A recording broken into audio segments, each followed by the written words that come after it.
দক্ষিণ ভারতের চিকিৎসা পরিষেবা এবার গঙ্গাজল ঘাটিতে। চেন্নাইয়ের অ্যাপোলো হসপিটালের বিশেষজ্ঞ ডাক্তাররা বসছেন অ্যাপোলো ইনফরমেশন সেন্টার গঙ্গাজল ঘাটিতে। আগামী 2রা আগস্ট শনিবার বিকেল 3টায় অ্যাপোলো হসপিটালের orthopaedic surgeon doctor P Kartik Anand আসছেন। তিনি চিকিৎসা করবেন হাঁটু পরিবর্তন, hip joint surgery, orthopaedic surgery, বয়সজনিত আঘাত সহ যে কোনো হাড়ের সমস্যায়। তাই সাধ্যের মধ্যে চেন্নাই অ্যাপোলো হসপিটালের বিশেষজ্ঞ চিকিৎসকদের দ্বারা চিকিৎসা পরিষেবা পেতে আপনাকে আসতে হবে অ্যাপোলো ইনফরমেশন সেন্টার গঙ্গাজল ঘাটিতে।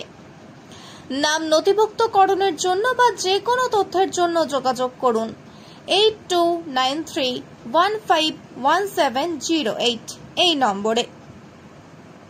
এছাড়াও রোগীকে চেন্নাই নিয়ে আসার জন্য যোগাযোগ করতে পারেন প্রদীপ মণ্ডলের সাথে। মোবাইল নম্বর 8391879327।